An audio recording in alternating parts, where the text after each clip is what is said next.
FreedomSlips.com. 2 in the morning. On the East Coast of the United States, I have no idea what time it is down and under. But it is time for Shiny Side Out with David and Mecky. So I hope you have your tinfoil hat homemade cinched down tight over your ears. So take it away, David and Mecky.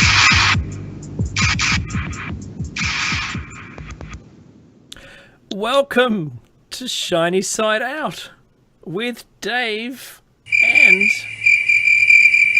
no Mecky at the moment. He's running late. He'll be here. He says he will. He promises.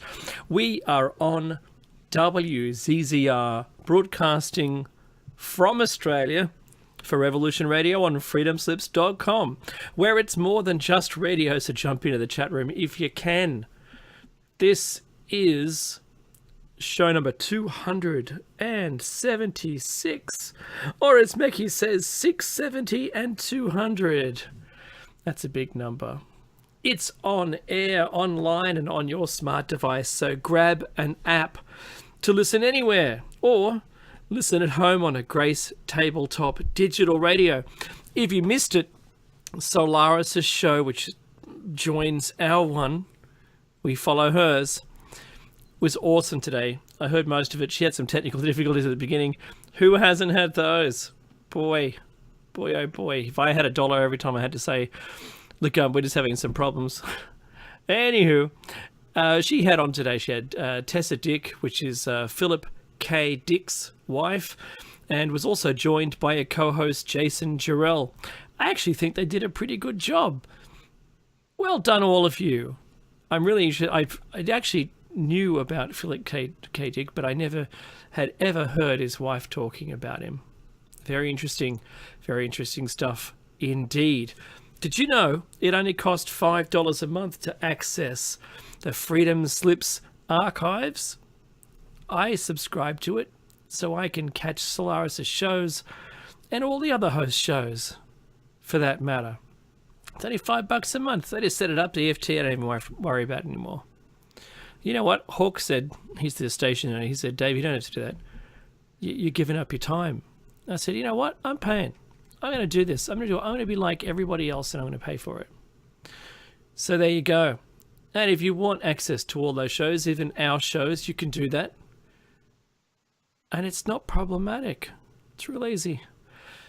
Now, the part of the show where I thank the traditional owners of the land who are where I live, the Darkinjung people, and I pay respect to the elders past, present, and future.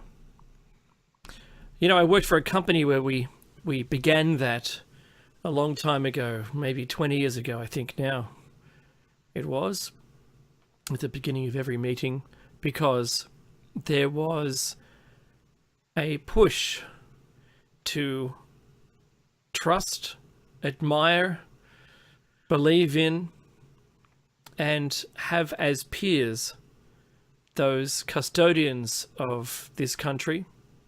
And I should ask you to do the research of who was the original custodians of the land where you live. Might be a little good project for you to do. At least it'll give you some respect for them. I think the more Mecky and I delve into the paranormal, the unexplained, the ancient cultures, or the less talked about topics, we're finding more and more that we respect about them, about what they had, what we don't know, and how widespread was an intercommunicative, that'll do, colonies all around the planet who traded with each other, who had a technology far greater than what we have today. Being able to move huge stones. I think there's a message in that for all of us. Now, I was this week, I was looking at a whole bunch of things, and one of those things that came up, as it always does, is the news. And just want to quickly touch on a subject that's close to all of Australians, and that is the temperature in which we experience our temperature range, whatever place we're in, on the planet. It can be extreme. Did you know that if you don't want extremes in temperature, then move to the equatorial regions? Somewhere between the Tropic of Capricorn and Cancer, because it's very similarly temperatured, that'll do, to all around the world. Join Dave's Grammatic School of Grammatics. Anyway, English grammatics. I taught myself, so I think we're right.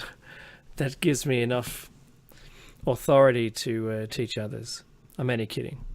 So, and please don't hate me. Don't if you actually don't like the way I talk, or you don't like my voice or anything like that, please put information below. Type it in, contact me. I'll say hello, and hopefully we can fix some of those things up. Happy to chat with you in the chat room, which is live during the show. Hello to everyone in there. And I can see XNE6H is in there. Lots of zippies, because that's the default ID with a random number at the end. And I was talking to Vo earlier. Thank you very much. And anyway, moving on. So in Australia, back in 2013, Meccy and I have spoken about this before, and we had a heat wave hotter than anything ever recorded. Certainly in the last 200 years of temperatures, the sorts of temperatures that were being reached were in excess of, and not the band in excess of what we'd experienced in the past. We hit all new records, and we have been steadily getting hotter every year, whether it's the global average, which is increasing, or our Australian average, or the state average, where I'm in New South Wales, or the city average for the year. All of them are going up.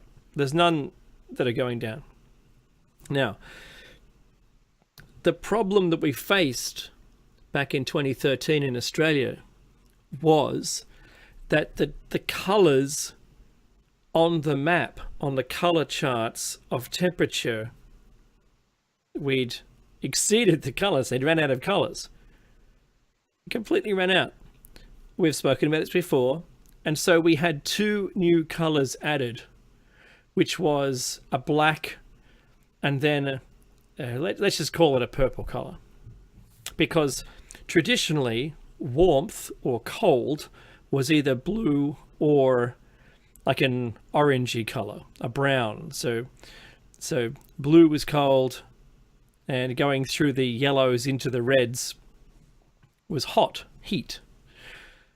So they decided, well, that wasn't enough, because that range was a static range. It like reached 45 degrees, and that was pretty much the hottest that ever experienced. Well, we've gone above that now. So in all of the wisdom, because just don't forget, there isn't a global standard for color temperatures, or the temperature colors on a map. There just aren't. And so ours peaks out at 40, or used to peak out at 45 degrees. So they've added some more colors to it to take it up to 55 degrees Celsius. Look, don't doubt this. This is where they've had to give some more scale. They didn't just go, oh, look, we'll just add 5 degrees from 45 to 50. It's never going to get hotter than that. And someone's put their hand up. I think it's going to get hotter than that. So, okay, well, let's add another color then. So we've got 2 colors above the standard, black and red. Well, guess what's just happened in Arizona? Good old Phoenix, Arizona in the US. They hit 47 degrees. Good on you. That's hot. I think it's like 118 degrees or something Fahrenheit. Now, they're talking about it going as hot, like in Australia, as 129 Fahrenheit, which is 54 degrees Celsius. That's hot. I don't care who you are, and I don't care where you are. That's hot. You see, at the same time in the southern hemisphere that we were experiencing that temperature, I think that it hit 50 degrees or hotter in India. I mean, lots of people died. In Australia, our hot water system, the hot water systems that are in our houses that have been installed after the legislation was put in place, I think it was before the year 2000 or around about the year 2000, sets a maximum temperature that the hot water can come out of the tap at 50 degrees Celsius. Why is that? Because hotter than 50 degrees can cause skin damage. It can burn you. 50 degrees and lower while it's still warm, everything above 21 degrees to 50 degrees will not hurt your skin. Yeah, certainly you can burn your skin by freezing it with liquid nitrogen. That'll burn it. You get the same effect as a burn. But that's not what I'm talking about. So what would happen if it hit 55 degrees for a long time? What kind of damage are you going to experience on your skin? And don't say that, the Swedish have been doing this in saunas for a long time. Yeah, they have. 60, 80 degrees. It's limited exposure. And you can easily just open that door and get out. But there are optimal ranges also for air conditioning units to operate in effectively. If they can't get rid of that heat, because basically it sucks the heat out of your house, it doesn't throw cool air in, that's the wrong way of thinking about it. In physics, if you say, does a horse that's in front of the cart push or pull the cart? You'd be wrong if you said they pull the cart. They don't pull it, they push it. They push against a strap that's connected to the cart. The horse pushes the cart. It doesn't pull it. So, likewise, when the air conditioning unit is on, it's actually removing the heat from your house. As a side effect, it's cooling it down. It just sounds Irish, doesn't it? Or Polish, or whoever you are in whatever country you think the other people are. It's a joke. I've got Irish heritage, so I'm allowed to say it for the Irish. But anyway, that's what it's doing. Now, it's only able to do that if the temperature outside the house is less than the heat that it's trying to push out. You can't push out any more heat if it's hotter outside than the temperature of the coils outside the house that are trying to get the heat off them. It won't go anywhere. It won't have anywhere to go. And suddenly you end up with air conditioning that just will not work. So there is a threshold, and that threshold where I think getting too close to now. To make things real here, since 2013, we haven't had such hot days. It seems to be something that comes and goes. It may have been over the ocean the last time during the summer period, but we didn't have blistering summers this year. But we've had a couple of days during this autumn, which, if it were summer, would have been incredibly hot.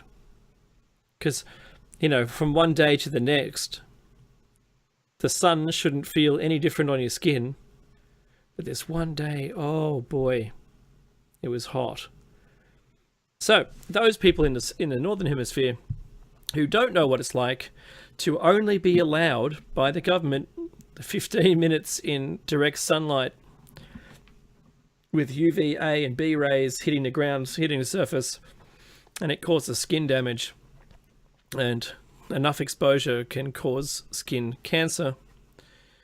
We know all about it down here. I remember I spent a whole time up there in Southern California, and I got so brown. Oh my goodness, I was brown, and I never got burnt. Never. I came back here, and I would get burnt like once or twice, maybe a year. That's it. But nowadays, absolutely not. Get burnt Just being outside in 15 minutes in the summer. 15 minutes. That's something else, isn't it? Try it. I remember reading last year there was a school in the US who refused sunscreen on a child at a sporting event. And they got horrible burns, blistered and everything. Now that sounds like, oh, you know, but Dave, those people would have had some kind of allergy towards the sun. No. They might have been redheads or Albanians, the other one. No, they weren't fair-skinned at all. And they still burnt. So, how do you think we're trending in the exposure of UV light? So remember, everything above visible light, I think, is everything above UVA. Everything above UVA is ionizing radiation from the sun. That'll knock off, I think, electron. From memory, it's able to destroy cells, atoms, able to knock off. I was going to quickly Google that so I'm not wrong. I don't like to be wrong. Ionization energy.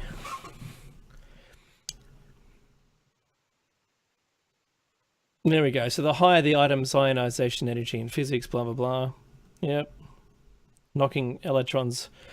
Yeah, okay. So in physics, the unit is the amount of energy required to remove a single electron from an atom. So that's what happens. And we know that radiation just lets them go. So something that's radioactive is letting these particles go of its own accord. And that's ionization, radiation. But all the energy on the EM spectrum above UVA, which includes UVB and above, is all ionizing, which means it is detrimental or can damage human tissue or anything that's alive. And that's something else you need to consider about it. And that's why we were safe for so long. But whatever it was, backyard pools, chlorinated water, vapor evaporating from pools, hydrofluorocarbons, propellants in hairspray, for instance, the refrigerants we used to use, the freon gas in fire suppressing units in computer rooms and things like that. All of those things cause problems with the ozone layer. And I personally believe that, and through my research, and if you want to make contact with me, feel free to do that, dave@shinysideout.net. But if you do your research, you'll see hopefully a similar thing. I'm happy to share that with you. But that is that the ozone, which is O3, in the atmosphere is depleted or killed. It's no longer O3, it's O2 after that.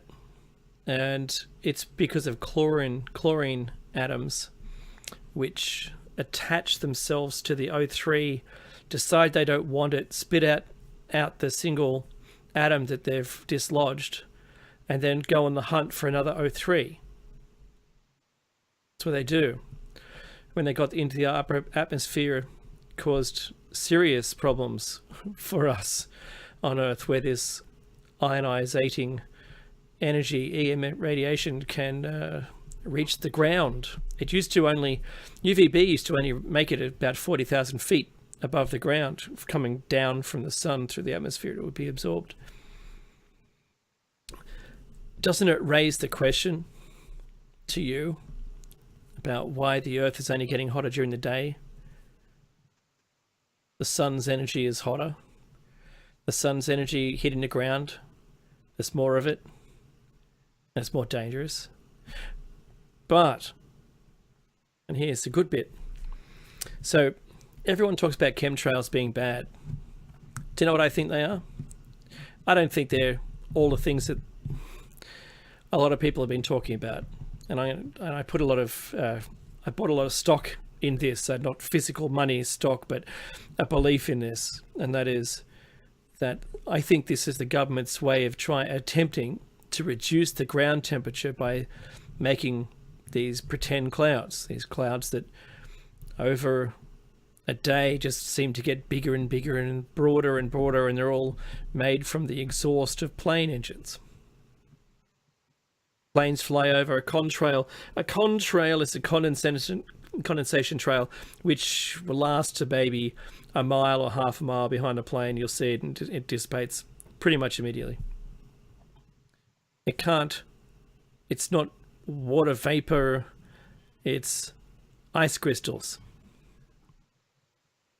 And they dissipate as the plane's moving, as fast as the plane's moving, they're dissipating behind them, but it takes a few seconds for them to do that. But in that time, there's about half a mile's worth of contrail behind a jet.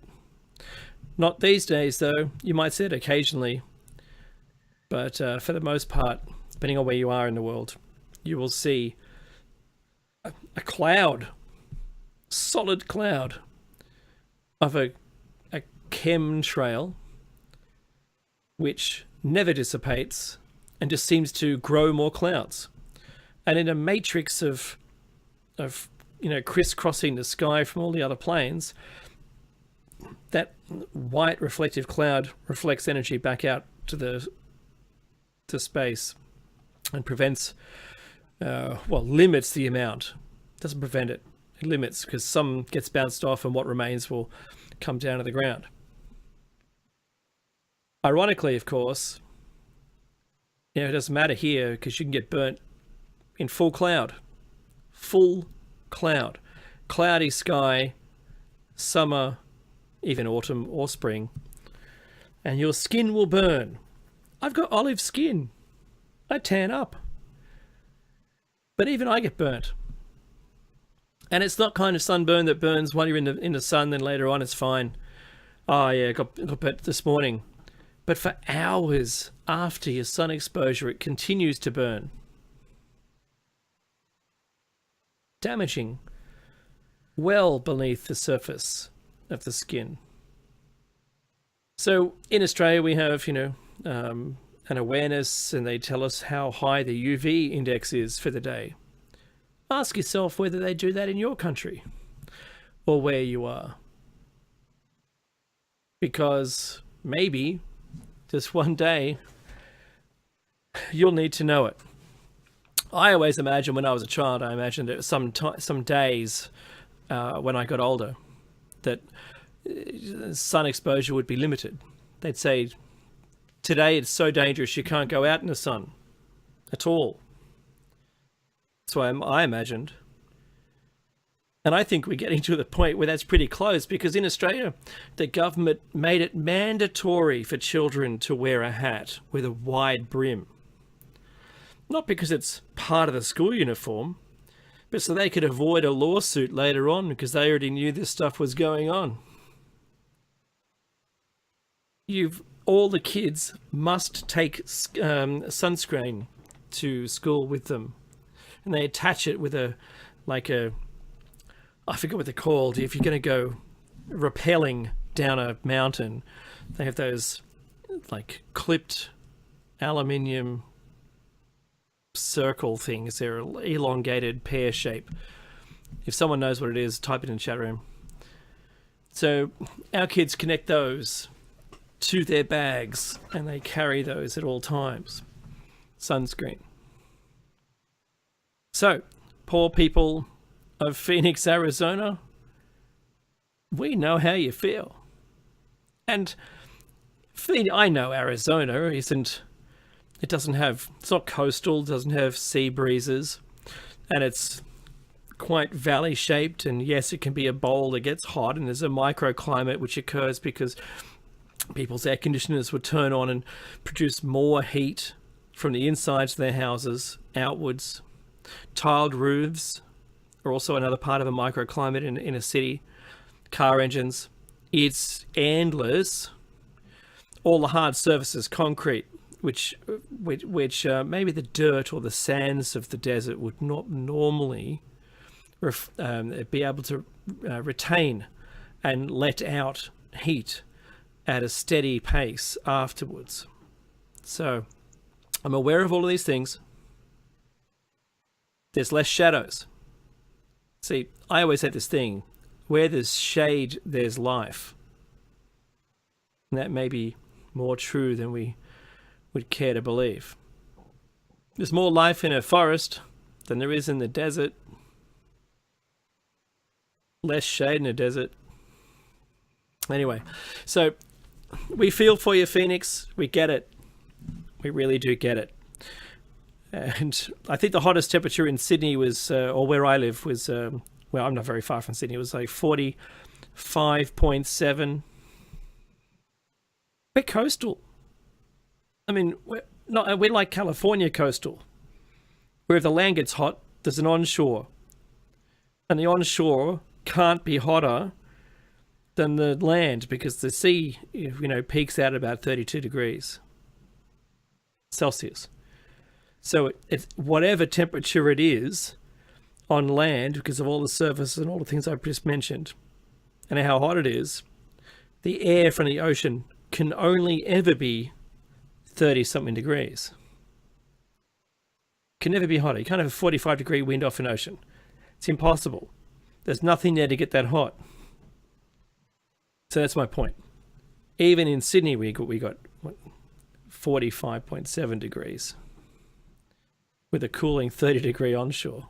Whew. Poor Phoenix has got nothing. It's just got more rock, more mountains, more valley. Poor things. I feel sorry for you guys. Well, look forward to your meteorologist adding another couple of colors to your temperature range, and pray that you never see those on the weather map for the next day coming up, because that would be something else, wouldn't it? Oh, today is all the map is colored black. Can't go outside. Not today. Not tomorrow. It sort of reminds me of Cooper Pedy, the place in Australia where the opal mining goes on, and you can buy a plot of land and just dig yourself a hole and live in it. Underground housing. That's pretty awesome. No need for air conditioning. It's usually the same temperature all year round.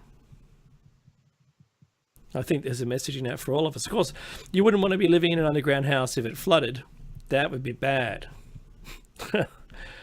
There's nowhere to go. All right.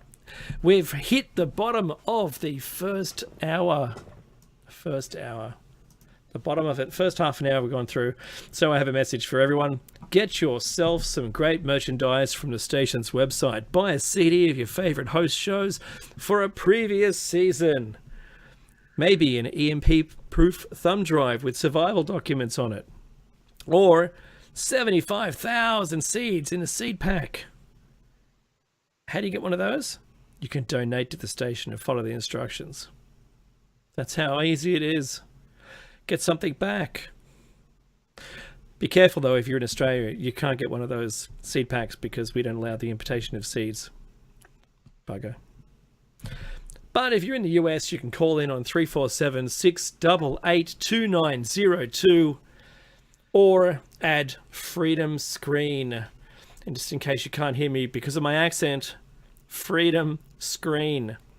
If you live in Kentucky, you can pick up this radio station on 101.3 WCZR or anywhere else, and I do mean anywhere else in the entire planet, even off planet, if you can still get the Earth's internet via an app.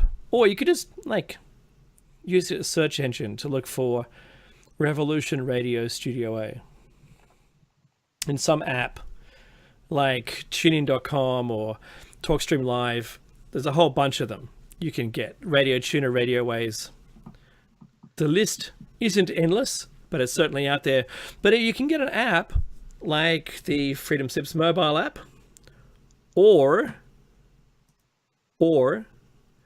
you can what's Mecky calling me for? Goodness me. Let's see if we can pull him in. Because I'm not taking that call. Hang on a sec. I'll drag him into the show. See if I can do that. But just reminding everyone, you can get the Shiny Side Out app. And this is show number 276. I repeat, 276. It's a lot of shows. You know, I worked out the other day we've been on air for years now. Years. That's how long it's... How many? How many years has it been, Mackie? Years. Here we go. I think we got Mackie on now.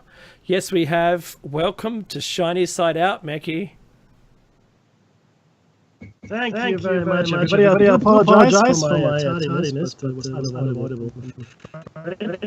But here we are, all happily reunited. That's what counts.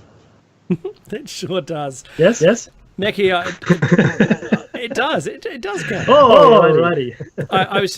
I spoke about Arizona's temperature at 47 degrees this week. And I'll talk to you offline, but that's taken the entire first half hour. So, yeah. Well done. So what's the weather like? Oh, it's hot. Hot. Dang hot. Couple of really good quotes I didn't play. Now, this is show 276. 670 and 200. That's right. That is right. And look, last week there was a technical issue at my end. A technical issue so large that my machine decided to, for no reason, blue screen and then start rebooting, and I never made it back on air again afterwards. Mackie, I still haven't put together the show. Just flat out, I'm oversubscribed now. I have no bandwidth left for anything at all. All right, but I promise to have it up hopefully this evening. So if you're trying to find 275, just be patient with me, Mackie. But I don't remember where you got up to in the show notes. Okay, I do. So I've always got a couple of places here. We're actually on page number 7. That's right. Yeah, we are page number 7. Essentially, this is a sidestep into something we discussed with you at some other point, but it bears mentioning here because it shows some of the phenomena we're discussing. We're discussing the Mandela effect, right? So essentially, we believe if there's such a thing as the Mandela effect, then clearly it would point towards some kind of interdimensional shift, rift, travel, whatever you want to call it, doesn't really matter. But essentially that's what it looks like, right? So we had the same kind of discovery when we talk about white powder or orbitally rearranged monatomic elements. It's platinum group elements, in fact. This goes way back in our short cycle and falls one of the foundations. Now, very quickly, white cold powder, as we understand it, is really similar to materia prima, the philosopher's stone, right? The underlying matter, which can be manipulated and maybe even has some properties that bridge to other dimensions. I say this because white cold powder, and you can look it up yourself if you want to, or go to our shows on that. It's a very strange substance. So allegedly, it can repair your telomeres. Okay, it can also help as a fertilizer when you grow crops. And as a consequence of the telomere repair, it can help you live longer, healthier, as it were. It is also seen as yes, that's absolutely, Dave. As a substance that has got certain very strange properties.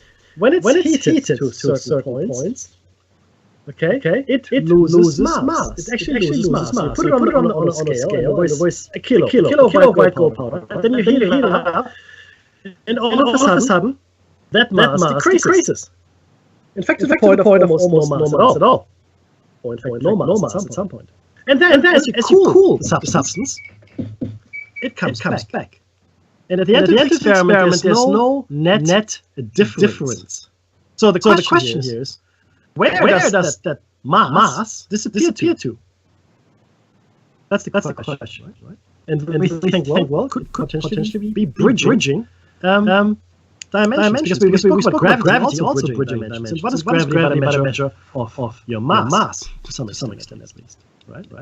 So that's what I think. But Dave, you can give us just a little bit of a background of David Hudson, who in modern times certainly can be called the father of white powder. Yeah, you're absolutely right, Mackie. In the modern times, he would be considered the father of it. We know, though, that the Egyptians certainly knew all about it. Mm-hmm. They called it manna or mufkat, and they used to bake it in bread and feed it to the Mackie. Yes. Who did they feed it to? Right? Who? And the kings and pharaohs. Bingo! They used to feed it to the pharaohs. That's right. So, in 1995, it was, and that's really recent in our time period. He was a cotton farmer in the US, and he couldn't understand what was wrong with his soil, so he decided to split the soil in a centrifuge, and he discovered this white line across it. So he worked with trying to purify this white powder that was found in his soil, mixed in with the soil, only discoverable through centrifuge. And since then, they've found deposits of it everywhere. But in his soil, he was wondering why it was so dehydrated it wouldn't accept any water. He was having problems with his cotton crops. So, effectively, over a period of time, he had different places trying to study what it was. In the end, even through his own experimentation of trying to dry this material out, because you have to be able to put it through a centrifuge, you've got to dilute it in water so it can find its own mass placement in a centrifuge. And in the end, he discovered this material disappeared when you heated it up.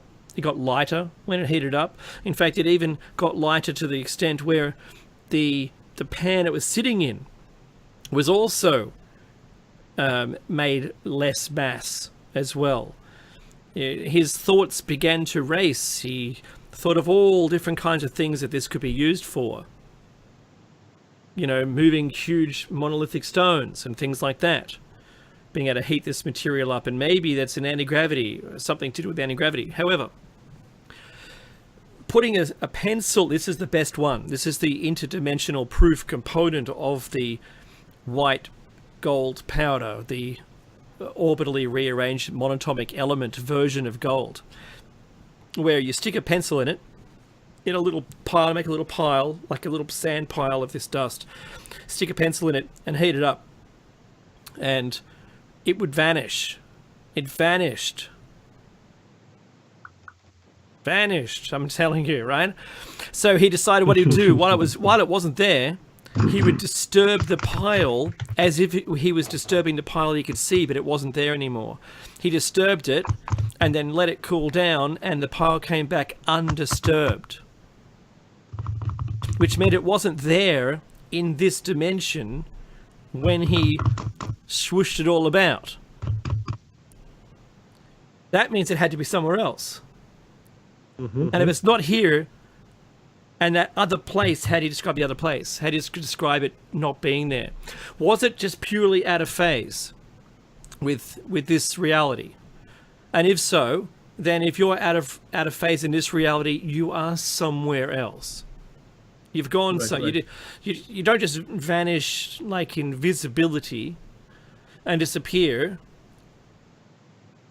You've got to go somewhere. You're always here. That's the conservation of matter. So you're here, or you're somewhere else. You're just not. You're not nowhere. Yeah, so that means you'd have to come back from nowhere.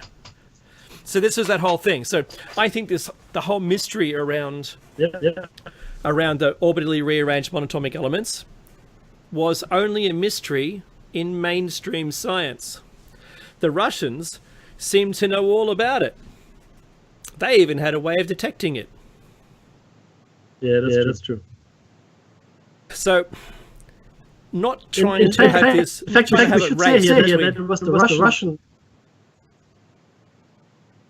Yeah, You're right, it was the Russian labs, not the American labs that finally gave David Hudson the analysis that he needed. So the American labs are not interested, and he sent his samples to Russia to have it analyzed. Right? Mm-hmm. So Yeah. So what you basically do is just heat it up in a dish, and all the material that gets burnt off at different temperatures, like plastic and rubber would melt at a different temperature to lead, to aluminium, to steel or cast iron. And that way you can have a mass spectrometer measuring the element that's being burnt off. And that's the way you found it. However, by using an electric arc current to melt it, it wasn't getting sufficiently hot enough in the American labs. Only in the Russian labs were they able to do that, and they were already across this. But some similar very strange findings were found by GE in they're looking for substances they could use in the batteries, trying to look for alternate materials for batteries. And they said they found some very weird effects with some materials, and it happened to be monatomic elements.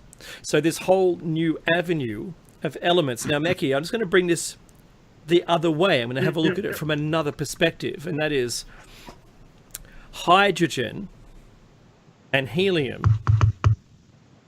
They've made metallic hydrogen. But you can say, scratching your head, but it's a gas. Well, it's a single electron. It's the lightest element there is. It's only got one electron. But it's not a metal, Dave. Well, they made a metallic version of it. Well, if you can make a metallic version of hydrogen, let me tell you, you can make a non-metallic version of gold. I did it with lead. I made a non-metallic version of lead, where the powder was so fine it went inside your fingerprint. Finer than talcum powder. With the version of lead that I did it with. So, not horribly complicated, but in a connection to the Egyptians, the temple that was meant to be the gold, the place where they were manufacturing gold, was actually manufacturing this muff cut for the Egyptian pharaohs. And there were tons of this white powder around. They brushed it aside trying to find the gold and couldn't find the gold. And what were they brushing aside? Orbitally rearranged white gold powder. Only to their dismay, of course, they were looking for fortunes. Isn't that hilarious? I just love that story, Mekhi. It is, look, it is funny. And the first person was talking about temple didn't actually want to talk about that. This particular research is really interested in bloodlines and genealogy. And the name escapes from me. I do apologize. But he wrote this book. It was called Ark of the Covenant. Yes, it is. And the name will come to me. But I'll tell you. But essentially, he just researched. And he goes, oh, this is. Well, this is something I didn't expect to find. I didn't expect to find this. He did, nonetheless, find it. And he said, well, this is where they produced this muff, because this white pulp. In fact, he couldn't. People didn't understand why there was so much gold there. Why was there so much gold in that particular thing? I mean, that's just very strange. Why? And then the answer, of course, the gold was transported, like Dave said, to create white gold powder. Which Lawrence Gardner did. That's exactly like Lawrence Gardner. He's probably known if you haven't got some really good books out there. But try to see if you can find the Ark of the Covenant. Sir Lawrence Gardner. However, having said all of that, I've popped the link to the video where he speaks about this into the chat room for everybody. Fantastic. That's something I'm still trying to get into the chat room. I don't know why today's not happening, but I can't get in there. But bear with me, I might yet be able to. So you have this manufacturing facility for white powder. And don't forget the king's lists that predated the pre-dynastic times. Speak of the reigns of the gods and the heroes. And those people reigned for tens and some even for hundreds of thousands of years. Now, in our world, as it were, that's complete insanity. No one lives that blah blah blah. Sure. And I might think, people live for 100 years. That's unheard of. No one lives more than a day. It's crazy talk. It's just a day is all you need. Of course, it depends on your perspective. It depends on which angle you're looking at the equation from. And for us, where 100 years seems to be well, how long people live, it seems to be it. Or 80 years, whatever it is. That seems to be normal. So for us, it's normal. So if someone comes in as well, no, we can live 5, 10, 50, 100,000 million years. No, that's impossible. No, it's actually not. We've discussed this, and maybe in other dimensions they've progressed this kind of thinking. But to get back to other travelers, there are quite a few interesting Mandela effects we should mention at this point. And maybe our listenership will have some of these resonate with them. Because look, to me, most of these don't mean anything because they are of an Anglo-Saxon background. I grew up in Germany, so I mean, if you're from an English-speaking country, then most will mean more to you than to me. Some of course mean something to me, obviously, but not all. So you tell me, guys and girls, of course. Let's say guys and girls. Which ones of these do you remember? Which ones do you remember? Oscar Mayer is the first. Oscar Mayer. It's a brand name of hot dogs and lunch meats, right? And it's spelled Oscar Mayer with an A. M-A-Y-E-R, Oscar Mayer. But people have grown frustrated because they remember it as Mayer with an E. A lot of people recall the jingle commercials and insist the lyrics were My Bologna has a first name, it's O-S-C-A-R, My Bologna has a second name, it's M-A-Y-E-R. Still, somehow, it's actually Mayer.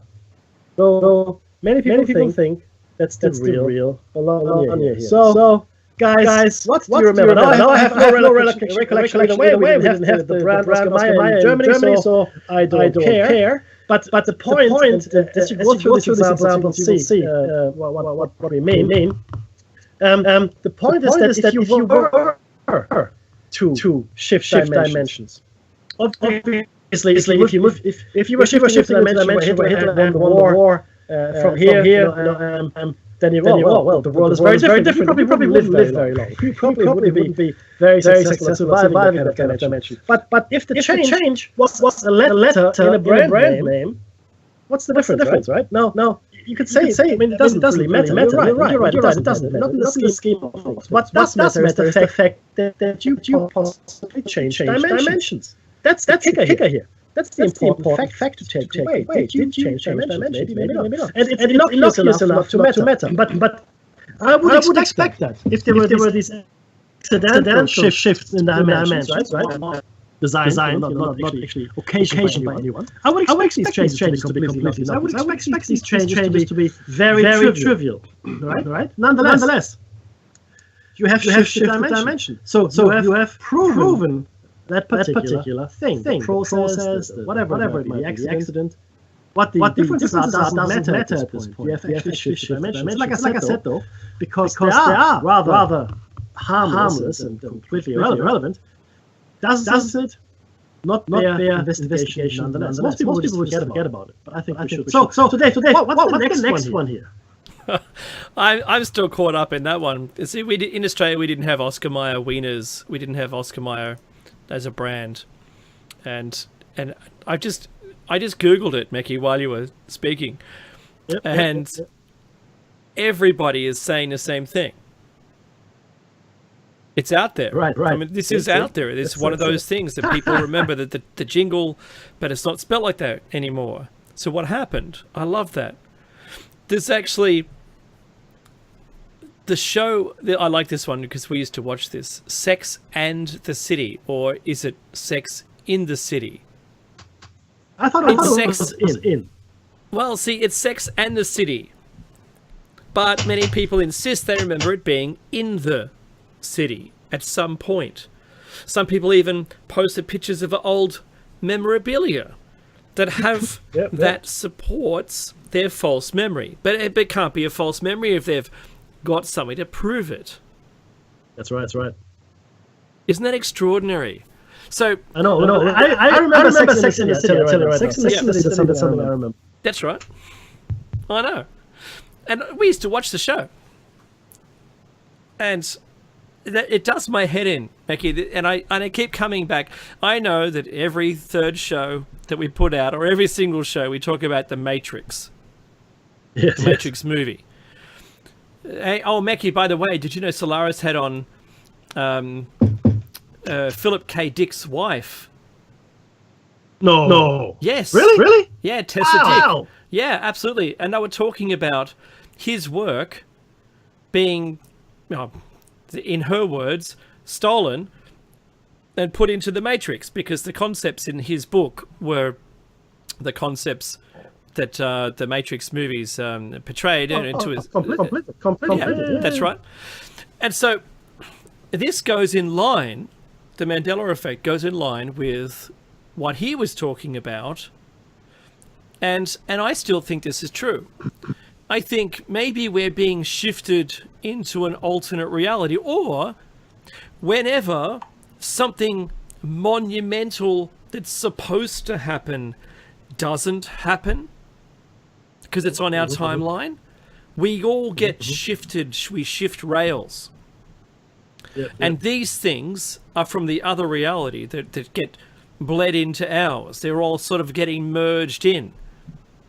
I remember right before the election where Trump won recently in the US, there was the dread of World War III. Yeah. Absolute dread. And then suddenly, look, what World War III? There's no World War III. Nothing's going to happen. And suddenly everything was all okay again. And I think maybe this is where we're getting all this stuff from. Mackie, there's a popular song. I know. And what's that one? Remember it. So this is we have the Champions by Queen. And it ends differently than we recall. Now, I know a lot of you out there listening are music buffs. I know Nighthawkers, I know Gerber. So guys, how do you remember it? Many of us familiar with the song remember the final lyrics being "No time for losers, 'cause we are the champions of the world." Yeah. Guess what? What? There is no of the world. No. The song just ends. Yeah, and it's driving people crazy because they feel 100% sure they've heard otherwise in the past. I know I've heard otherwise. It's the world. It is. He does say that. It does say that. It does say that. So guys in the chat room, how do you remember the song? Yeah, I mean, I know I'm a beautiful singer here. No time for losers, 'cause we are the champions of the world. I remember that because it was such a counterpoint to the rest of the line. Because after the world was like hammered out. Do you remember that? Yeah. It was when I close my eyes, you sound just like him. Right? Whoa. I'm channeling Mercury. That's what you're doing. That's what I'm doing. Channeling, I'm hooray! Yeah, but seriously, guys, I do. I mean, I've Queen here. I've got the collected works and everything. I love Queen. I'm convinced, Dave, it was of the world, right? Wow. Do you know what? If that's not there anymore, if that's never been there and it's never on there and we can't find it on the actual recording, then we have shift dimensions. That we have shifted. I know, right? Because it was there, we've all sung it. I've been at stadiums where it's been played. You know, at ice hockey games, you know, when someone scored a point and everyone sings it along. Unbelievable. Yep. Right? Everybody here. Omega Logos, Las Famous Buddha, they're all saying of the world. Okay. Okay, guys. So thank you very much for that very quick poll. Now this one really got me because we have this in Germany, and I do remember it differently to what it is now. So that's odd to me. So Dave, take it away. Look, we all know Rich Uncle Pennybags, or the logo from the Monopoly game.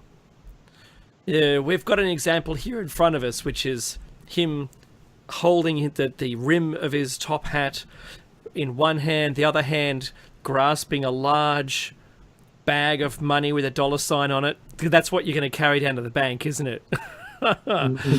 Some bag like that, just, because it's innocuous. Now, Hasbro, the company, perhaps they're just confusing him with Mr. Peanut, the Planters Peanut mascot. Because he also wears a top hat and carries around, a cane. But there are a number of people who can't seem to grasp, this is from a website, by the way, how the Monopoly Man is without a monocle. I always thought he had a monocle. Me too. Always. Me too. Yes.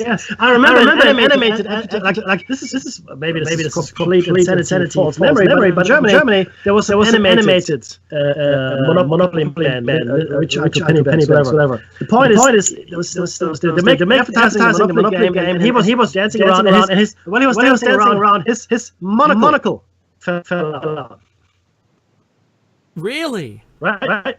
His monocle fell out, so he picked it up. I remember this. I mean, wow, I must really some really bad confabulated false memories here, right? Thank you, Juice. Thank you very much. You can have all my collected works. That's coming the way. But yes, so I mean, the monocle. I mean, if you look at it now, I would say the left. So we've got we've got a picture here of Monopoly Man, left hand with monocle, right hand side, exact same picture without the monocle. And I'm telling you, the left hand side looks like Monopoly Man. It does. It just does. Anyway. That's extraordinary, right. Mickey. These kind of things are absolutely. You said confabulating. I'm with you. What was that word that we had, Mickey?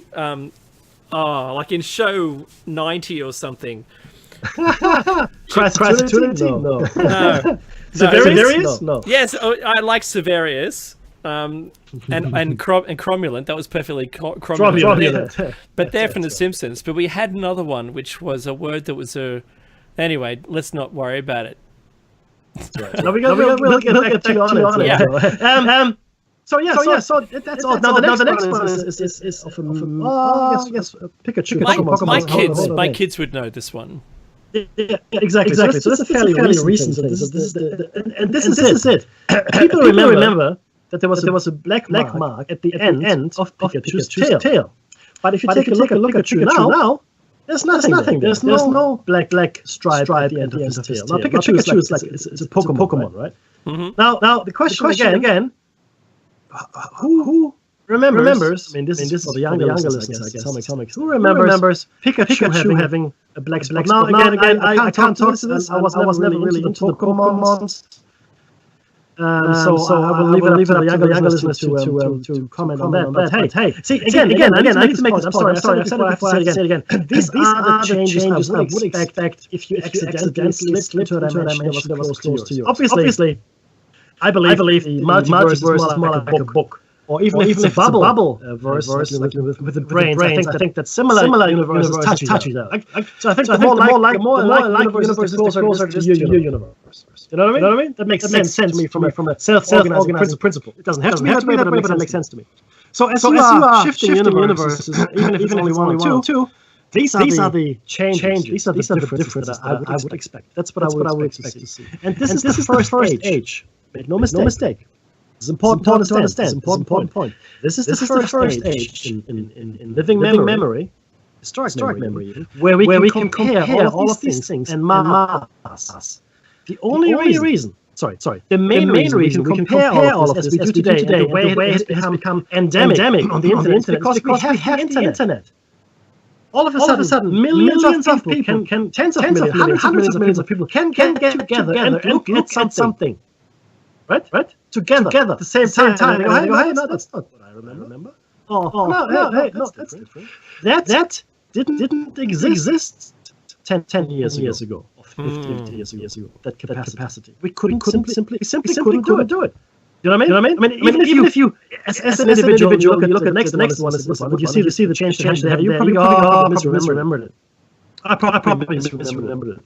Now, this is a kicker, right? This is a real kicker.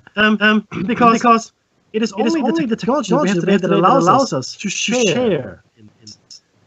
And confabulation is normally called, like the confabulation because how true. So we must be having. We all have the same mass hallucinated memory. But no, I don't think so. This is the first time in history that we were able to compare notes.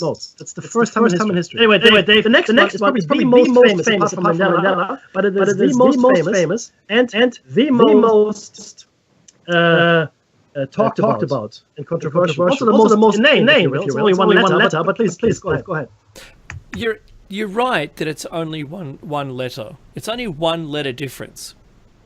But because people thought about the pronunciation of the word and which way you should pronounce the word for it to be correct is the clincher for me. This is the kicker.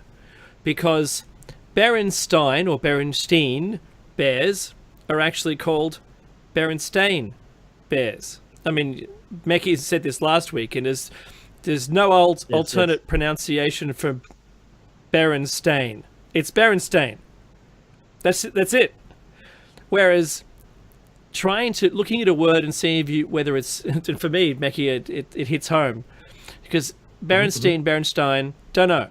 And I would always err on the side of caution there and ask rather than mispronounce that one. I think that for me is really tough. And it's one of the more popular Mandela effect debates in which some people seem to recall the book, series or cartoon about a family of bears known as the Berenstein or Berenstein. However, if you look now, they're actually called Berenstain.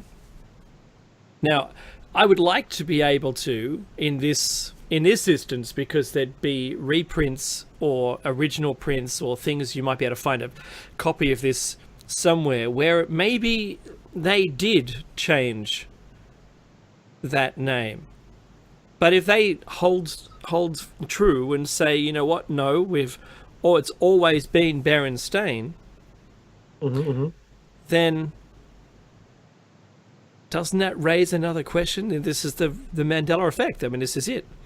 Despite, Mandela himself being declared to be dead in prison, which I remember hearing that news story myself, and then just for him to miraculously come to life again, you go, but I thought he died. Everyone said that.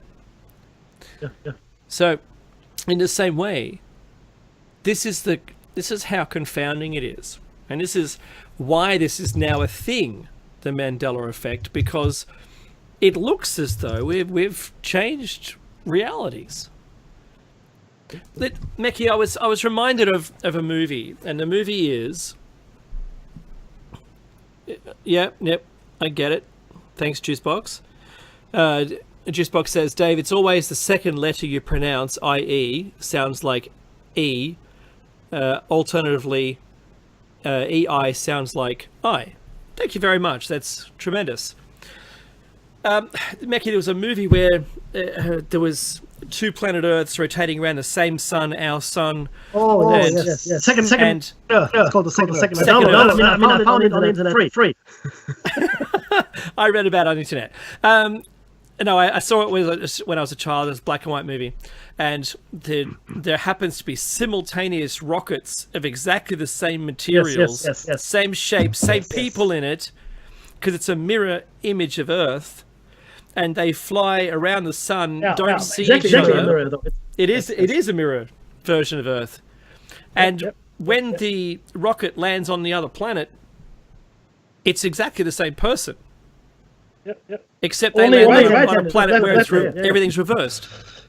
They drive on the wrong side, all the writing's back to front. And it was terribly confusing. The guy thought he was going insane.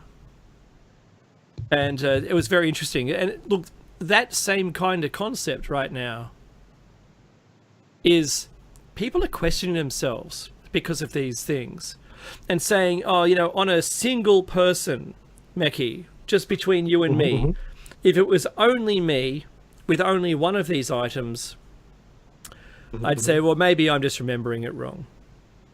Yeah, that's right. But when you've got hundreds, thousands, hundreds of thousands of people remembering that it was different, or that it's not that one that we've just given you some examples of, it can't be you anymore. And it has to be a secondary effect. An effect of either the author changing the book, because maybe they didn't want it to be too German, Meki. I don't know. Yes. In this case with the book. But the other ones, not so much. Sex in the City. I thought it was. Yep. So if it's an external effect outside of, between you and the author in this case, or the people who handle the marketing material, and in fact, if it is that we all were right, we're right, and those people who saw it one way are correct, and those people who saw it the other way are also correct. We can't all be right. So what's changed? And did they change something on us? That's exactly right. That's the Meki, what else do we have? Well, the next one is, again, I didn't grow up with it. It's Curious George. Now, Curious George, I thought it was a monkey, not an ape. Yeah. Now, I ask you that, does Curious George have a tail? Or does Curious George not have a tail? So Curious George, if he doesn't have a tail, is a chimpanzee. And if he does have a tail, he's a monkey. So what do you think he has? Well, let me tell you, Curious George, go on. I thought he had a tail. Yeah, he doesn't. No tail on Curious George. Yeah, again, like it's. Does it matter? No, none of this matters, guys. Except of course, that it would denote or tell us that we would in fact traveled interdimensionally. We've shifted. Because some people might see the thing is this. Not everybody remembers the same thing, right? This is the thing with Mandela. Some people no, it's always been like that. You're wrong. And you go, no, it's been like that. No. So this is the kicker. So people remember different things. Now I want a third option. I don't want two options. Third options. Yeah. That's what I want. Now there are a few here that like that. And they just crazy. Now I'm actually trying to go to the RedTube video. I can't. Dave. There's a link in there. Yeah.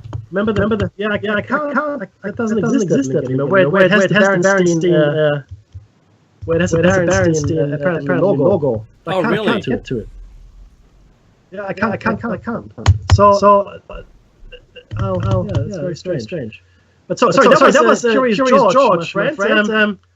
The next one again, I've driven past this shop now in the States, but I have no recollection of either way to present it. That's your friend. Oh, wait a second, Meki. Just keep going. I've got a screenshot here of that one. All right? And I'll throw it to you. Yeah, I've got a screenshot. Okay, great. So 1 second. So at least you can see it. Okay, and that is perfect. I'll just take a filler. So check a filler. Again, people are different opinions as to how that should be spelled. A lot of people insist they remember the popular fast food chicken restaurant being known as Chick FIL-A, and they are with the C, sorry, SHIC, and they are even some thinking about CHIK-FILA. However, neither of those are correct because the company has supposedly, reputedly always been CHICK-FIL, Chick-fil-A.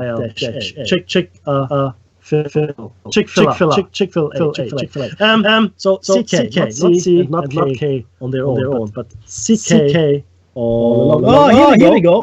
The Barons. Okay, so here Dave has sent me an image of a VHS tape, a photographic image. And it does say Berenstein, STEIN. So did that video tape shift dimensions as well, or just a picture or what? Or these expressions that people come up with? What's that? Oh, it's a hoax. It's just a hoax. Oh yeah. So, they sit in their armchairs. I don't think so. Of course not. Sounds So like anyway, they're sitting in their armchairs. So look, I'm just collecting some of these pictures, Mickey. I'm going to put them on the YouTube. we'll make it as soon as I put it down. I'll put it into the show notes as well. But yeah. Please do. Bear with me. Take the next one, Mickey. I'm just quickly So doing. the next one, I think you might like. Oh, okay. I like this one. So this one is very popular. Very popular. Now, what does Darth Vader say to Luke Skywalker when he chops his head? What does he say to him? Does he say, Luke, I am your father? Yeah. Father. I'm wrong now, aren't I? So no, it's not. It's not. He actually says, no, I am your father. No, I am your father. Not Luke. I am your father, but rather no, I am your father. Was there someone else in that scene that we couldn't see whose name was No? Maybe. No, I am your father. Yeah, was his twin brother? No. Luke and no. Like egg and ong. Yeah, that's what happened. No, I didn't. That's not a thing. Okay. Here we go. And by the way, juice box agrees with my numbering system. 5 and 20. 5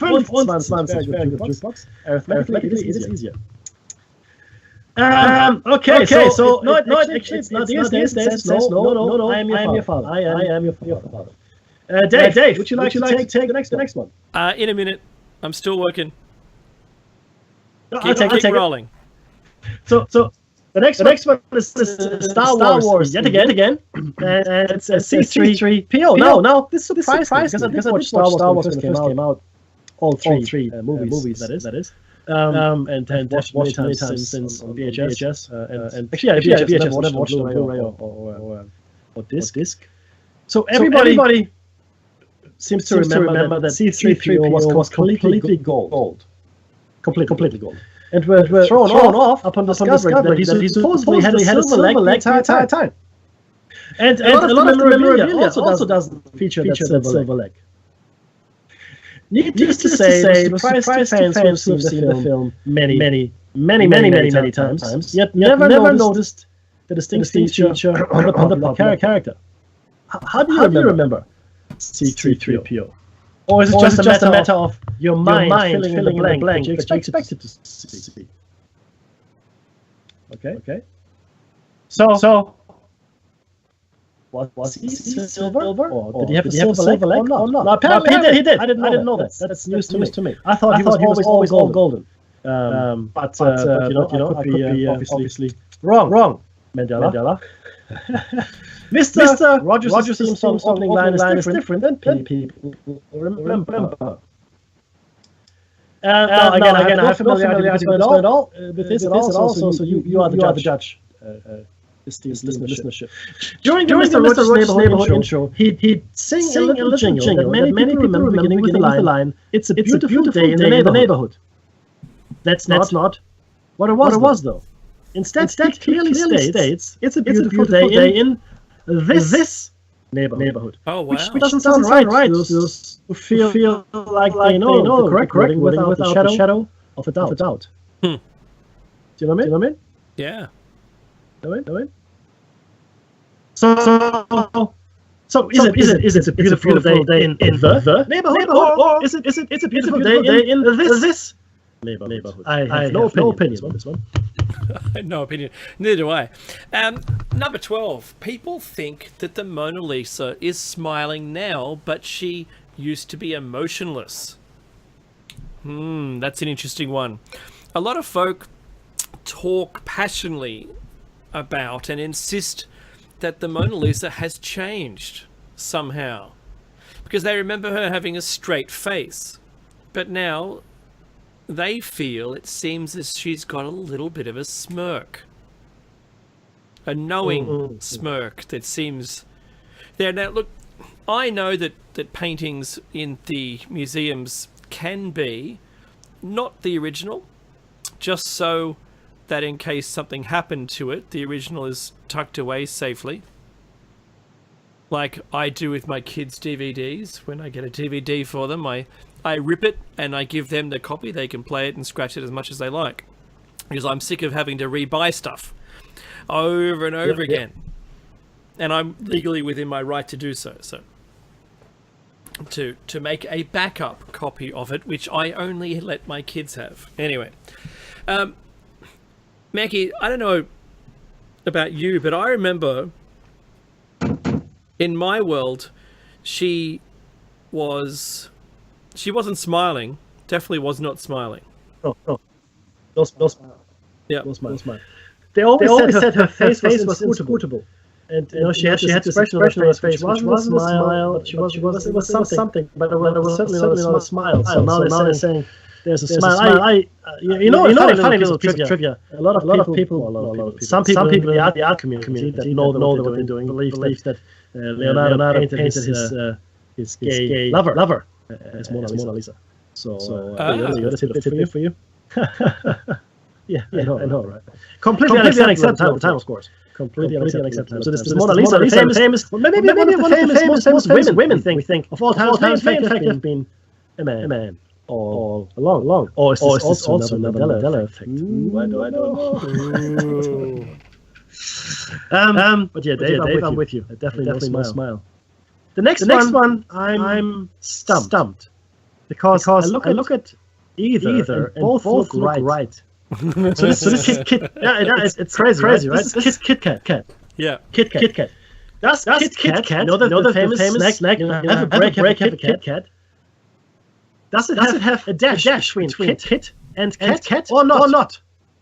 The answer is in this world, not. But you would be forgiven remembering having one, because I see. But both of them look right. That's a thing. You know? I mean, sometimes you can tell this one doesn't look right. That one looks right. This one to me, I mean, both have sort of resonate. So I don't know. Maybe I've got half. One matrix and half another. I've only ever found one image that appears to be manufactured that has the dash in it. Right. I thought that it had a dash in it, but you know, I don't know. I'd have to have a look. It's one of those things where it's a logo, so they might have changed something over time. Maybe when we grew up, they did have a dash there because, you know, I think people are a lot more grammatically correct in the olden days. You can't have a capital letter without it having a hyphen. You know, in the proper old way that we used to say everything. But look, who knows? It's a logo. I can't see anywhere. I'd have to look at the trademark applications to see if we could find any verification of that changing. But it certainly, there isn't very much except for that manufactured logo that I saw. Everything else just appears to have Kit Kat without a hyphen. Yep. Doesn't seem to be the way I remember it.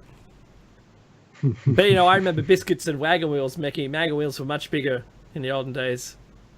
Oh, much bigger. Maxwell, come on. Seriously? They cost $6 now, you know? But they used to be massive things. Now they're just like tiny burger. $6. Anyway, it's all good. But look, people remember Sinbad, genie movie from the 90s, but there isn't one. I thought there was one. Me too. I'm from a different reality, I swear. Many claim to recall a genie movie from the 90s that starred Sinbad. The only problem is there never was one. Those same people insist they aren't confusing it with the 1996 flick Kazam, which starred Shaq as a genie. They don't know the title or what happened to the movie's existence, but they're all very certain that once upon a time, it was a thing. I'm pretty sure that the movie was actually called Shazam, and it starred Sinbad. I never watched it, but I do remember seeing the ads on the videos that I rented for it. Saying as starring as the genie. I have no recollection of the Shack movie at all. Zero. None. Wow. There you go. What's next, Mecky? This is doing my head in. So this is an interesting one. I would say that everybody has seen this movie. I don't care who you are. At some point, you would have seen this movie. It's one of those seminal movies that everybody finds time to see. It's in fact Forrest Gump. Now it seems that the majority of people confidently remember Forrest Gump stating that his mama always had the saying, "Life is like a box of chocolate." Do you remember that? Mm-hmm. Well, no, you don't. Because what it says is, life was like a box of chocolate. So not life is like a box of chocolate. Life is like a box of chocolate. Or life was like a box of chocolates. Which one? Which one? Now, maybe it was Tom Hanks' southern drawl that confused the issue. I don't know. But I thought it said life is like a box of chocolates. That's what I whenever I quote the movie or have until this point in time, I will stop, change. I've always said life is like a box of chocolate. Always you gotta get a chocolate, you know. Because everybody has seen the movie. No. What he said was life was like a box of chocolates.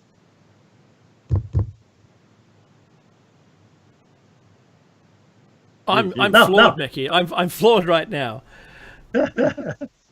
Oh my goodness me! That's just something. The chat agrees, by the way. It is. It's not as it was.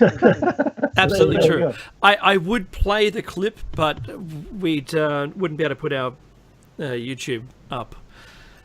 So, Hannibal Lecter never said, "Hello, Clarice." What? He never said that. I thought he did. I saw the movie first came out.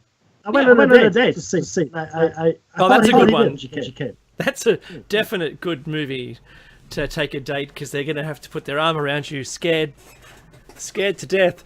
If you've seen The Silence of the Lambs. Like a child. Yeah. If you've seen Silence of the Lambs, you know the most famous line is, "Hello, Clarice." I like doing that, scary. The only problem is that never happened. And when Clarice first meets Hannibal Lecter, he simply says, "Good morning." That's it. Yeah, that's it. How is a film's most well-known line non-existent? So play it again, sham. He doesn't say that. He says, "You played it for her, you can play it for me." But exactly. Yeah. No, you're right. I remember playing again. Sam, T-shirt. Of course, it's a misquote, never happened. It says, "Just play it one more time for me." Yeah. Nobody knows, and it's eating away at people. That, "Hello, Clarice." Maybe it was only in the the promo or something. In the trailer. Maybe it's only in the trailer. Maybe it was on the cutting room floor. But my goodness me. Yes. What's Warner Brothers done to us now? What happened to us? Now this one is it's got Tom Cruise, it's got Brad Pitt. It's arguably the height of their careers in Vampire. Now what do you recall? Was it an interview with the vampire? A vampire? Or was it an interview with the vampire? I remember the vampire. Oh, I remember the vampire, right? Mm-hmm. That's it. So even Dave and I, we've traversed different dimensions. So is it A or the? Now the next one is bogus. I know it's bogus. This was the first movie I ever saw as a child. No, I'm serious. It's the very first movie I ever saw as a child. My mother. I remember. It was in German, yes. But the translation was the English translation. And in fact, the original story in German says Spieglein an der Wand. That's what the actual Grimm's fairy tale wording is. Sorry, Dave, you take it. You take it. Hang on. Now, you repeated the same word twice at the beginning there, and Spiegel must be mirror. Mirror, it is. It must be. It is. So what did Disney do to it? Well, while the famous Snow White quote you've probably heard of, others saying at least, and repeated yourself, is mirror, mirror on the wall. Of course, it continues, who's the fairest of them all? Well, it turns out Yes. correct. The correct line, or the one they used in the movie, was magic mirror on the wall. What? Some people also remember the second part of that quote being who's the fairest of them all, but apparently it's who's the fairest one of all. Oh, my head is swimming in this, Mackie. I know. Look, again. I'm going trans-dimensional right now.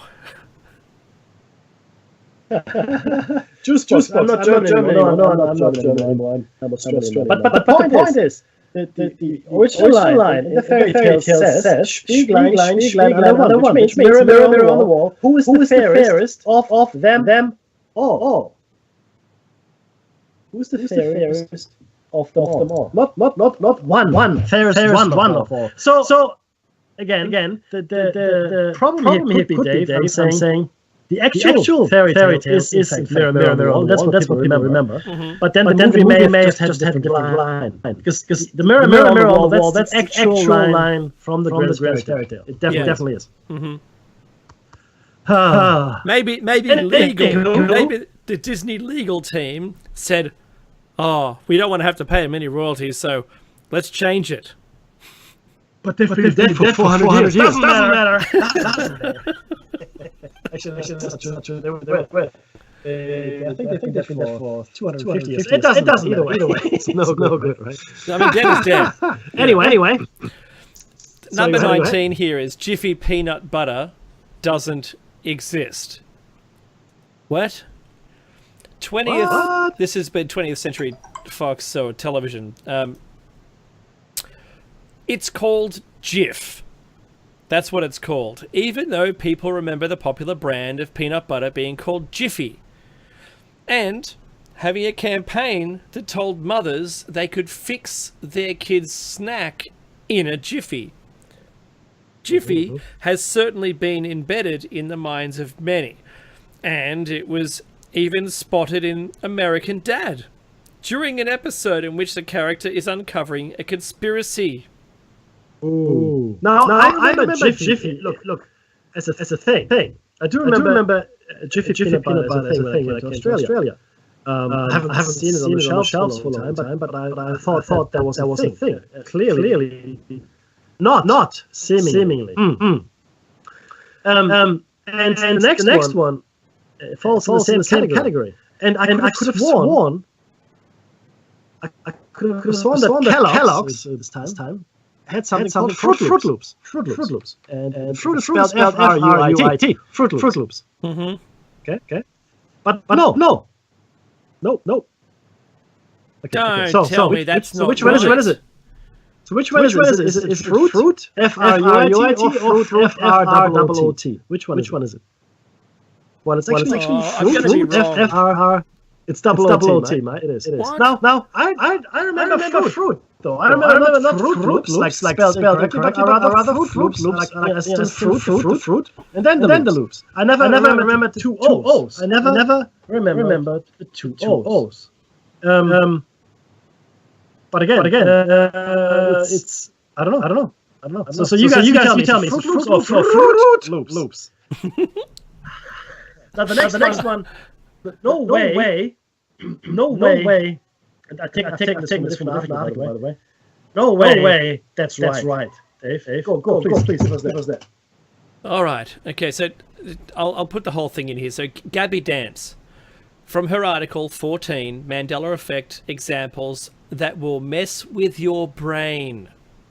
Like, I think my brain is already, I feel like a mix master has gone in there and just churned it all up. I don't know, who am I again, Meki? You're you and I'm me. What? Okay. This one has tended to shift in and out of reality, which is You're freaks me someone out. else. I think I'm someone else. Oh. By the end of this, I think I'd have to have a lie down.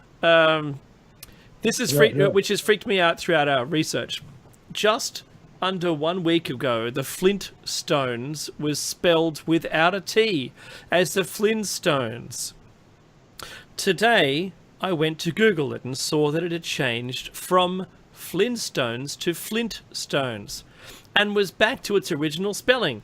I might sound crazy saying that, but I'm not the only wannabe Mandela effect expert that has kept up with it and noticed the constant shift. I am glad that the T is back because in my childhood I vividly remember it being spelled Flintstones. Now, Meki, me too, because Flint is a stone. Flint is a type of stone. And I know that because I used to joke, I used to laugh inside when I thought that was hilarious. Most remember their last name being Flintstones, which makes sense because flint is a type of rock. That's exactly what I didn't even read that beforehand, Meki. Type of rock, and the family lives in the fictional town Bedrock, where everything is made of rock. However, if you went back and watched it last week, their last name was actually Flintstone. Today, it is once again Flintstone. This example firmly backs up the theory of shifting parallel universes because it changes constantly. If you Google Flintstones Mandela effect, you will see that many other people have also noticed it switching. That's the truth. Oh, that's one you can actually do yourself very quickly, right? Flintstones. I know it's Flintstones. And if it's Flintstones, it makes no sense at all because it's always Flint. Even in German it's called Flint. Yeah, it's a stone where you can spark a fire. That's right. That's the kind of stone it is. So to me, it always had double meaning. Flintstones, the progress of mankind, all that stuff. Anyway, the point is, it is definitely Flintstones. Now, what we've given here, excuse me. Just a few Mandela effects. Not this is by no means exhaustive, but the key common denominator for all of these effects here, or for all of these, okay, let's call them effects, is that they're completely unimportant. It is like none of them matter. In and of themselves, who cares? Flintstone, who cares? Jiffy, Oscar Mayer, Mirror on the Wall, Silver like C-3PO, Curious George, no tail. Nobody cares. Except, of course, for the fact that if that change is real, it would open the door to a very different universe than we are used to, right? And we're talking about it. That is really important. Okay. So, what do we make of this, Dave? We could all be suffering from what is actually called confabulation. It's psychiatric terms, where we are fabricating wrong memories for ourselves, or we fall prey to the wrong memories of others. Now that argument holds true for a number of these cases. Not for all, but for a number. Sure. We just misremembered. But let's not forget what I said earlier. This is the first time in the history of mankind we know of that we can all compare notes fairly easily. Cross all boundaries. We can actually compare notes. So it's not surprising to me that this phenomenon only came to light now, simply because there was no platform for it. There simply wasn't. I mean, how would you go about talking to everybody on the planet about this? It's not going to happen. Not real easy. So it is a really interesting phenomenon. And if it is true, let's say it is. If it isn't, then forget the last 4 hours.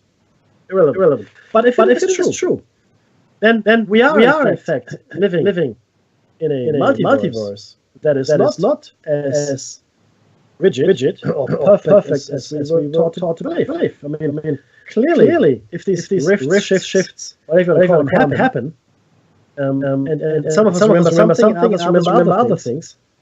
Yeah, might even remember a third thing. Who knows? Then something is obviously going on that is worthy of further investigation. And we shouldn't just dismiss it because it could be a hoax. And anything could be a hoax, right? But let's make sure it is. Let's make sure it is a hoax, and not just experts say this. And common sense would take that. And Occam's razor clearly states that. No, does not. And the reason this is important is because it's affecting a lot of people. Like Dave said, if it was just him or me or you, who cares? Clearly we misremembered it. But there's lots of people coming to this realization all on their own. Right? Hey, hang on, that's not what I remember. Or is it? Or what's going on here? And especially things like the Queen song, Of the World. I mean, I would if somebody had made a bet, I would have $10,000 on the fact that we are of the world is finishing that line. That's right. I would have bet money on it and clearly lost.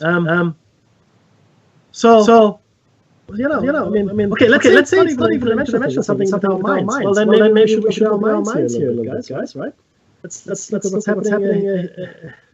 Is there something amiss with the way our brain functions? I don't know. Maybe. So those are some of the innocuous, one of the innocent or famous even examples of the Mandela effect. We have compiled here for you next. Are a number of dimensional shift experiences, or want of a better word. I don't know if we can do them all, Dave. We'll try. I don't know. We'll try. But we might not be able to show it. So we can probably take the first one. What do you think? And then let's do that from there. Perfect. All right, off you go, my friend. Okay, interdimensional travellers, not hard and fast evidence, but fairly well documented. Number 1, the man from Toored. 1954 it was. A man from Europe arrives by plane in Japan with all manner of authentic documentation, but from a non-existing country.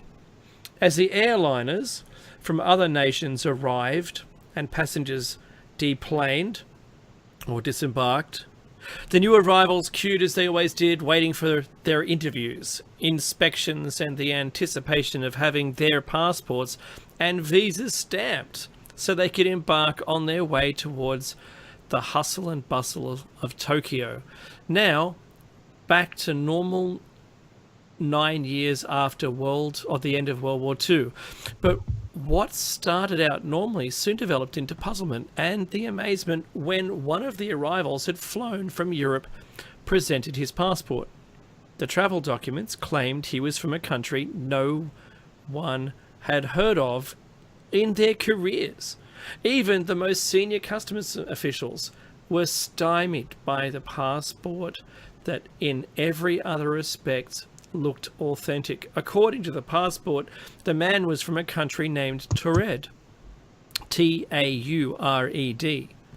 They pulled the traveller aside and escorted him to the interrogation room for an interview, which they would normally do, while they conducted a background check. The mystery man appeared Caucasian, said his country was in Europe, and carried legal currency from several European countries in a well-made, oversized billfold. While the customs officials were confused, the subject of their bewilderment grew increasingly angry. He claimed he was in Japan on business, the third such trip this year. He'd been traveling to Japan for more than 5 years, and his company was a subsidiary of a growing international conglomerate. While it was true that the man's passport corroborated his story, the document had many previous customs and visa stamps. No record of his country existed.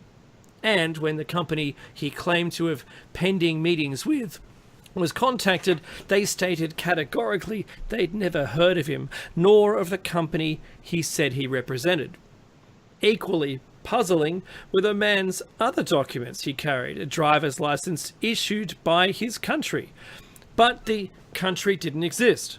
He also had an international driver's license, but that too was invalid. A checkbook contained checks for an account with an unknown bank. The hotel insisted he had reservations with no record whatsoever of him. Wow.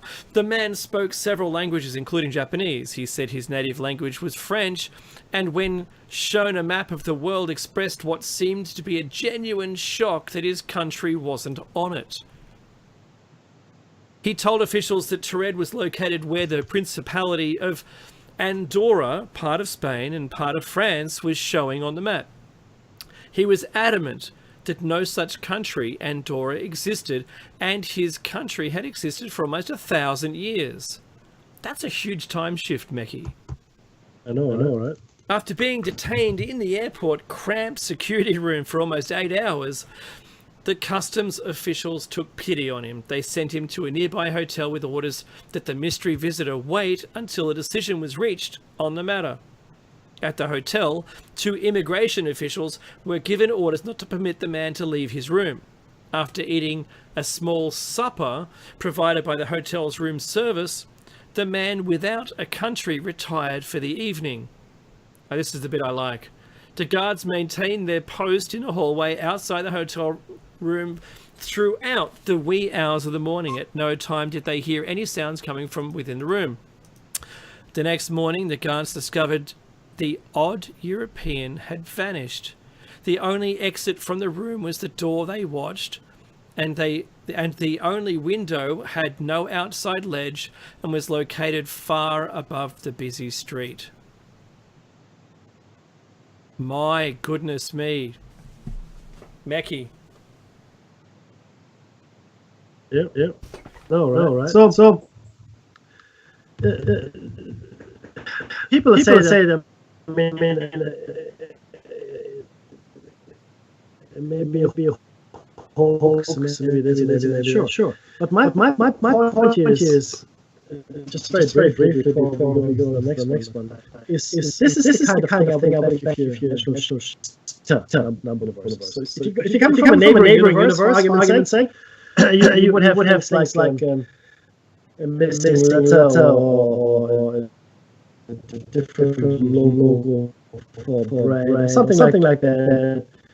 That's what you would remember as being different. It seems that more and more, not like many more people experience that than we've just been told by Dave. So shifts is more commonplace if they exist. Where the turf or shift depending active oil. Between where the shifter is traversing maybe thousands of universes to get here, tens of thousands or millions of universes. And the further, in my mind, if the further is as a metaphor for this distance, away from like the further away from universes, the more dramatic change. Now, in this case, it seems that Andorra, which just exists here as a place, has taken the place of Taured, the other gentleman's instance, and the shift of worlds that are apart, world lines, has been 1,000 years ago, roughly. Because the man insisted the country has existed for 1,000 years in Europe, right? So the further away you get from your universe of origin, the less likely you are to encounter these dimensional travelers. But when you do encounter them, it is more dramatic. The closer you are to your universe, the more common these Mandela effect occurrences are. Right? Makes sense? Right? The closer the proximity, the more likely that these tiny little changes crop up.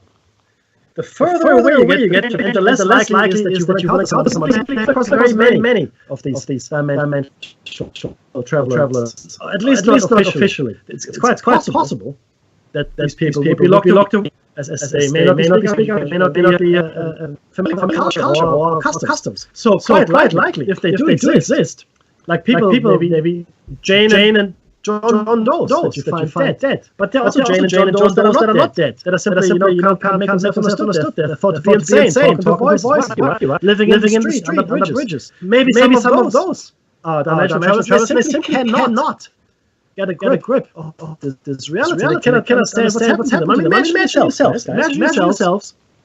Tonight you go to sleep, and tomorrow you wake up in a universe where Christopher Columbus never went to America.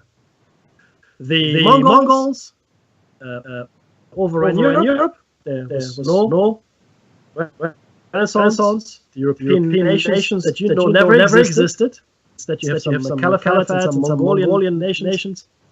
Africa is a thriving empire of African origin. The Aztecs, Incas, maybe the Mayas even still around. North America is run by the 12 nations of North America. How would you cope with that reality? Your language would be completely useless. Nobody would speak English. Not a single person. It would not even be a dead Latin wouldn't be there either.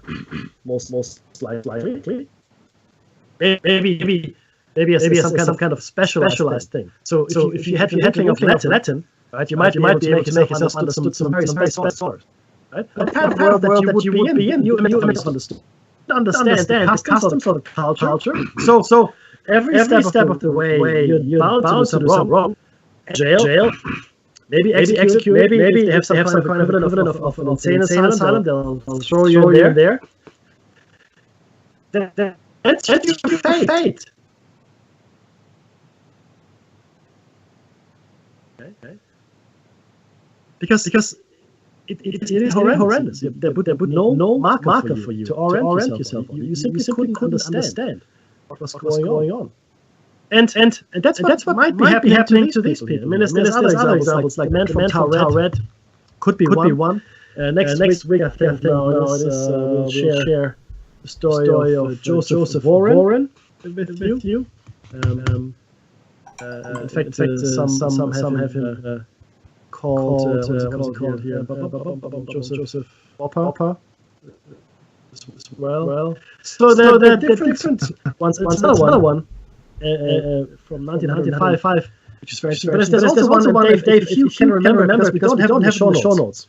But I do want to spend some time on it. Do you remember the lady? I think you found it. I think you found it. About a lady that woke up and everything was different. Yeah. So look, I've got two examples, and one was actually Whitley Strieber's wife. She was involved in an interdimensional or let's just say experience. So her and a friend went to a very small bathroom where there was only, I think, 1 or 2 cubicles, but there wasn't really anywhere you could stand. So she waited outside. Her friend waited outside, and it was an interesting one because there was no one else in the toilet, yeah. And so Whitley Strieber's wife went in there, and when she came out, she ran into this lady who was walking inside that, just outside, where you wash your hands, and it was only wide enough. It was described as very tight space, and the other lady just started walking, and they bumped into each other, and she left. And when she went outside to meet her friend, who was standing directly outside the door of this washroom, the toilets at a place they were at, like a shopping center or something like that, she said, "Did you see that lady?" She goes, "Yeah." She looked really confused and just left. And she said, "When did she go in?" She said she never went into it. She never went in through the door, and it was empty when Whitley Strieber's wife went in. And then suddenly this lady came out of nowhere. I love that story. It's when they said, "Are you okay?" She looked really confused and just wanted to get out of there. So That's one. And the other one, Becky, do you want me to just bring it up next week? I'll get it. Say, I'll get the full story. But it was about I think that's a good idea. Yeah, it was about a lady who woke up one day and discovered when she got to work that, well, she didn't do that job. And, you know, and when she went home in the evening to the home that she thought she lived in, she hadn't lived there for a while. So, extraordinary stories. Yes. I know. All right.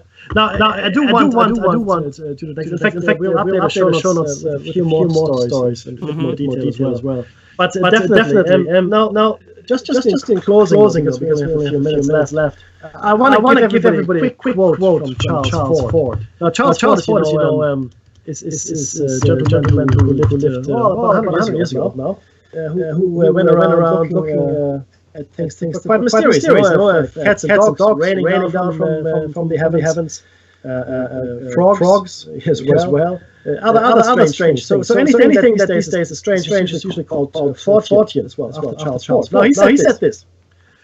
Charles Ford. If there have ever been instances of teleportation of human beings from somewhere else to this earth, an examination of infirmaries and workhouses and asylums might lead to some marvelous disclosures. Early in the year 1928, a man did appear in a town in New Jersey and did tell that he had come from the planet Mars. Wherever he came from, everybody knows. Where he went after... Wherever he came from, everybody knows where he went after telling that. So if you came across a guy, that's really my point from early on. If you came across a guy that told you, I just got from Mars. Right. Off to the loony bin, funny farm, off you go. Oh, yes. Butterfly net, boom, immediately. So if you come across someone today that tells you, oh, you know, I come from elsewhere. Come from the country of Luck and Lookin'. We worship a gigantic turnip.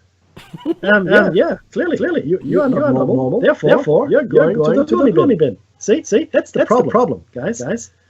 If we came across people like that, most like I said, in earlier times, they might have killed outright, or they might have been brought in for amusement, whatever the case may have been, right?